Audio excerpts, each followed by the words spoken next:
Hello friends, मैं संध्या आप सभी के स्वागत करती हूँ स्टडी करिकुलम में। आज हम सब पढ़ेंगे पेपर कोड 106 के विद्यालय प्रबंध के कुछ ऑब्जेक्टिव टाइप क्वेश्चन सॉल्व करेंगे। तो चलिए स्टार्ट करते हैं। फर्स्ट है, स्कूल शब्द की उत्पत्ति किस शब्द से हुई है? ऑप्शन ए फ्रांस शब्द से, ऑप्शन बी ग्रीक शब्द से, ऑप्शन सी अंग्रेजी शब्द से, ऑप्शन डी इनमें से कोई नहीं। तो इसका राइट आंसर जो हो जाएगा ऑप्शन बी ग्रीक शब्द से इसकी हुई है उत्पत्ति। ग्रीक शब्द एस्खोले से इसका उत्पत्ति हुई है, जिसका अर्थ होता है अवकाश, जिसका अर्थ होता है अवकाश। नेक्स्ट है, किसके अनुसार प्रबंधन आधारभूत समन्वय तथा संचालन सक्रिय है? संचालन यहाँ पर सक्रिय है, जिसमें संगठित प्रयास सम्मिलित करते हैं, जिसमें जो संगठित प्रयास है उसको सम्मिलित करते हैं। किसके अनुसार?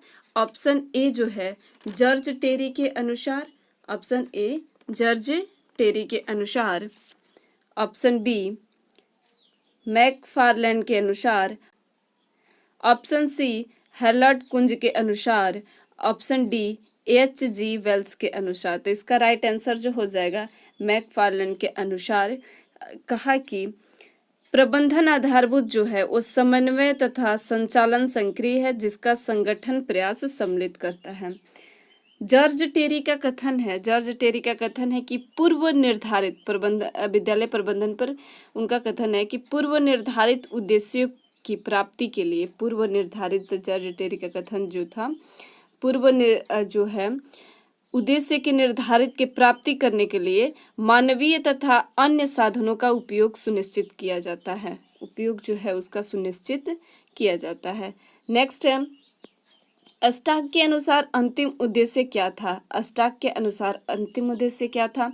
ऑप्शन ए विवादों को नियंत्रण करना, ऑप्शन बी विवादों को बढ़ाना, ऑप्शन सी दोनों, ऑप्शन डी इनमें से कोई नहीं। तो इसका राइट आंसर जो हो जाएगा स्टॉक का जो अनुसार था तो विवादों को नियंत्रण करना था, उनका अंतिम उद्देश्य था।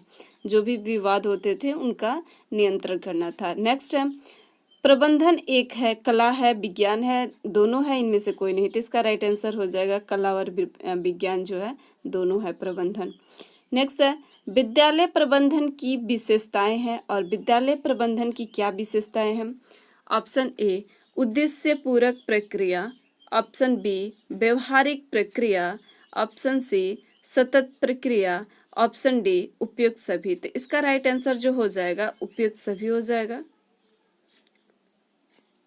नेक्स्ट है, विद्यालय प्रबंध की समस्या नहीं है और विद्यालय प्रबंध की इनमें से कौन सी समस्या? आप लोग यहाँ पर नहीं पर ज़्यादा ध्यान दीजिएगा कि बहुत ज़्यादा क्वेश्चन आता है कि नहीं, अगर नहीं यहाँ पर दिया रहता है फिर भी हम लोग सही पर टिक लगा देते हैं। तो आप लोग यहाँ पर अच्छे से देख लीजिएगा नहीं का ऑप्शन।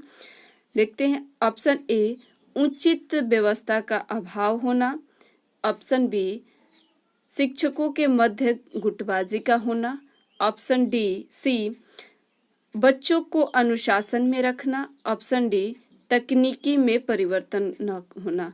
तो इसका राइट आंसर जो हो जाएगा, क्या उचित व्यवस्था का अभाव होना होता है इसकी समस्या? नहीं, ये तो समस्या है ये है। शिक्षकों के मध्य गुटबाजी का होना यह भी विद्यालय प्रबंध की समस्या है। और नेक्स्ट है, बच्चों के अनुशासन में रखना, बच्चों को अनुशासन में रखना ये जो है इसकी समस्या नहीं है। और तकनीकी में परिवर्तन न होना, तकनीकी में परिवर्तन होना ये तो अच्छी बात है, लेकिन तकनीकी में परिवर्तन न होना ये समस्या है। तो इसका राइट आंसर हो जाएगा बच्चों को अनुशासन में रखना। नेक्स्ट है, विद्यालय प्रबंधन का विषय क्षेत्र, यहाँ पर विषय रहेगा, विषय क्षेत्र है योजना बनाना, ऑप्शन बी विकास प्रबंधन, ऑप्शन सी परिवहन प्रबंधन, ऑप्शन डी उपयुक्त सभी। तो इसका राइट आंसर जो हो जाएगा उपयुक्त सभी हो जाएगा। योजना बनाना, विकास प्रबंधन करना, परिवहन प्रबंधन करना उपयुक्त सभी होते हैं। और भी अन्य होते हैं जैसे कि उत्पादन का प्रबंधन करना, और फिर उसके बाद से सेवा का प्रबंधन करना, क्रय प्रबंधन, संस्था प्रबंधन और कार्यालय प्रबंधन, परिवहन प्रबंधन, इन सभी का जो क्षेत्र होता है, कार्य क्षेत्र होता है, वो विद्यालय प्रबंधन का क्षेत्र होता है। नेक्स्ट देखते हैं, किसका कथन है ऐसा समाज बिगड़ा हुआ समाज है। किसका कथन जो है, ऐसा समाज जो है वह बिगड़ा हुआ समाज ही माना जाएगा जिसके विद्यालय सुचारू रूप से नहीं चलाए जाते। जिसका विद्यालय जो है वो सुचारू रूप से नहीं चलाए जाते। दूसरे शब्दों में विद्यालय ही समाज की उन्नति और अवनति का सूचक है। और दूसरों शब्दों में कह सकते हैं कि विद्यालय जो है वो समाज की उन्नति और अवनति का सूचक है। किसके अनुसार कहा गया था?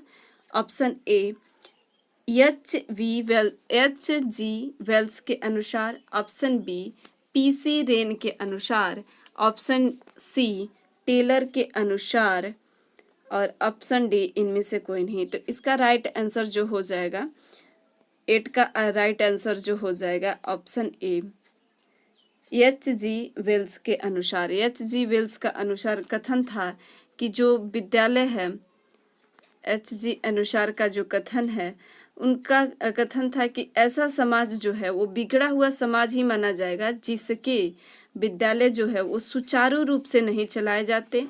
दूसरों शब्दों में उनका कथन था कि समाज की उन्नति और अवनति का जो सूचक है वो विद्यालय ही होता है। समाज का जो उन्नति करता है और अवनति का जो सूचक होता है वो विद्यालय ही होता है।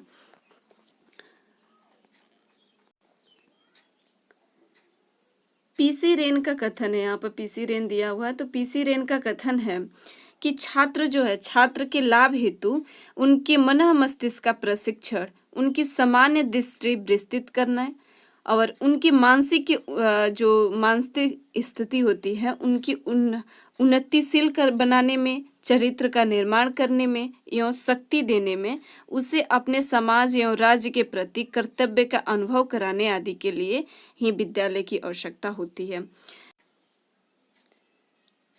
नेक्स्ट है, प्रबंधन एक सार्वभौमिक विज्ञान है जो वाणिज्य उद्योग, राजनीति, धर्म, युद्ध या जन कल्याण सभी पर समान रूप से लागू होता है। यह किसका कथन है? ए हेनरी फोयल का कथन है, बी H. लीच का कथन है, और सी H.G. वेल्स का कथन है, डी PC रेन का कथन है। तो इसका राइट आंसर जो हो जाएगा हेनरी फोयल का कथन है कि जो प्रबंधन एक सार्वभौमिक विज्ञान है। प्रबंधन जो है वो एक सार्वभौमिक विज्ञान है जो वाणिज्य, उद्योग, राजनीति, धर्म, युद्ध या जन कल्याण सभी पर समान रूप से लागू होता है। सभी पर समान रूप से लागू होता है। किसके अनुसार? तो हेनरी फोयल के अनुसार।